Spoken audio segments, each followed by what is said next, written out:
Hello friends, Pastor Todd here in the sanctuary. I'm speaking to you from the lectern. It's called a lectern from the Latin lectum, I think, to read. This is where we do the readings. The readings are particularly challenging today. This is the 23rd day of Lent, March 31st, 2025. It's entitled, this wondrous encounter by Father Richard Rohr is entitled, Could the New Thing Be Inclusion? Could the new thing be inclusion?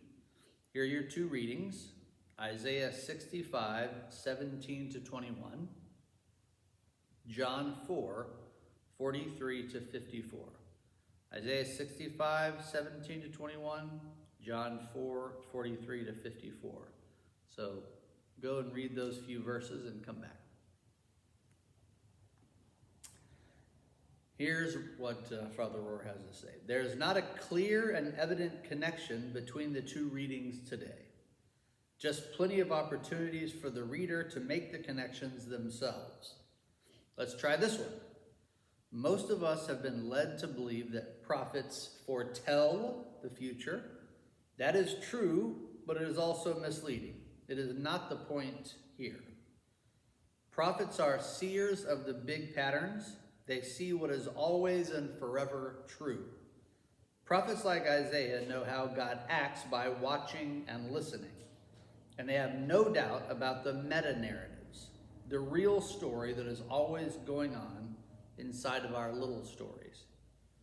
One of the big patterns is that God's message always gets wider and more universal despite our attempts to limit it. So when 3rd Isaiah talks about Yahweh creating new heavens and a new earth, and delight and rejoicing, the passing away of weeping and crying, or the extended life of a man, he is not so much talking about concrete particulars as he is talking about universals, the big things that are always true. It might also be true here and there.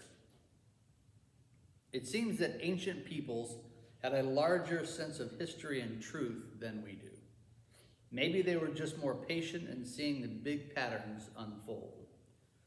So when we have Jesus come back to Galilee, the first new thing is that he is accosted by a royal official who wants a miracle for his dying son.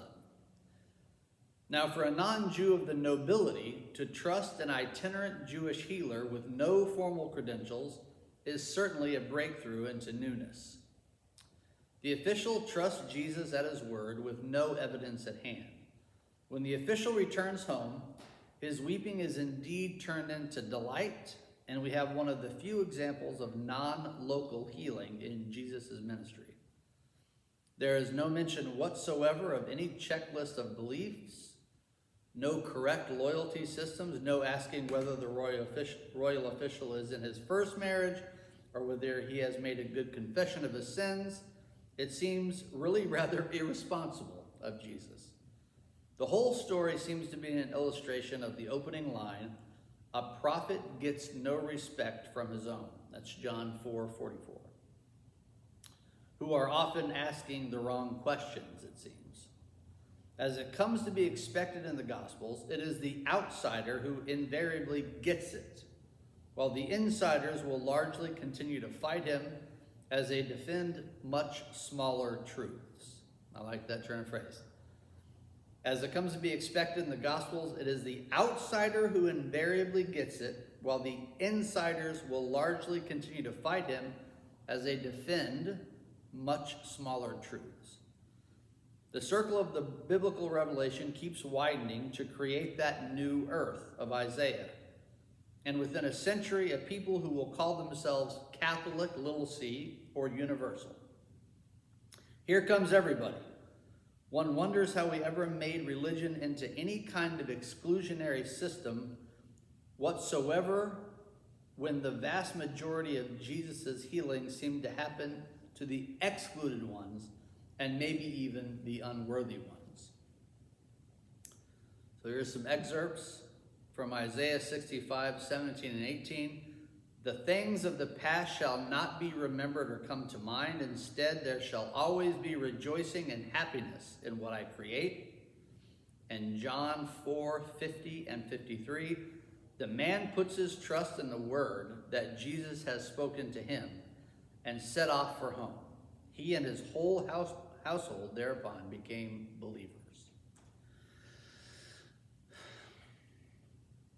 God of all names and all love, give us hearts to include all that you are willing to include, to forgive all that you so easily forgive, and to join you in doing something truly new on this earth.